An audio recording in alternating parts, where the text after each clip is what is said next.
ভোটের আগে আবারও উত্তপ্ত পশ্চিমবঙ্গ, আর এবার সরাসরি প্রশ্নের মুখে রাজ্যের আইন শৃঙ্খলা। পশ্চিমবঙ্গ বিধানসভার বিরোধী দলনেতা শুভেন্দু অধিকারীর রোড শো ঘিরে শুরু হয়েছে তীব্র রাজনৈতিক বিতর্ক। অভিযোগ, শান্তিপূর্ণ প্রচারের মাঝেই তৃণমূল কর্মীদের ইচ্ছাকৃত হস্তক্ষেপ, আর সেখান থেকেই তৈরি হয় উত্তেজনা। বুধবার রোড শো চলাকালীন নিজের ক্ষোভ প্রকাশ করে শুভেন্দু অধিকারী সরাসরি অভিযোগ করেন, তিনি প্রায় ৫,০০০ সমর্থক নিয়ে শান্তিপূর্ণভাবে প্রচার করছিলেন, কিন্তু হঠাৎ করে কিছু তৃণমূল সমর্থক ভিড়ে ঢুকে উস্কানিমূলক স্লোগান দিতে শুরু করে, যার ফলে পরিস্থিতি উত্তপ্ত হয়ে ওঠে।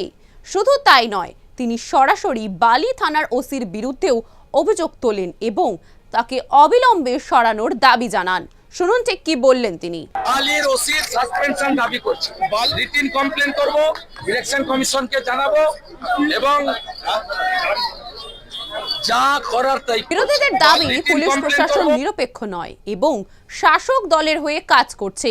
প্রশ্ন উঠছে, এটা কি পরিকল্পিতভাবে বিরোধীদের প্রচার ভেস্তে দেবার চেষ্টা?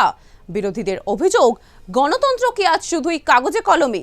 কারণ বিরোধী দলের প্রচারেও যদি বাধা আসে, তাহলে সাধারণ মানুষের নিরাপত্তা কোথায়? বিরোধীদের আরও দাবি, এটা কোনো একদিনের ঘটনা নয়, বরং রাজ্যে বিরোধী কণ্ঠস্বর দমনের ধারাবাহিক চিত্র।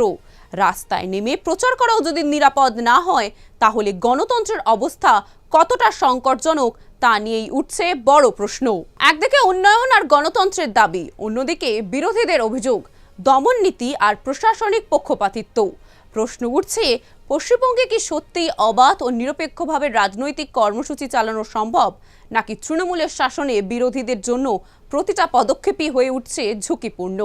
দেখতে থাকুন সুদর্শন বাংলা। জয় হিন্দ।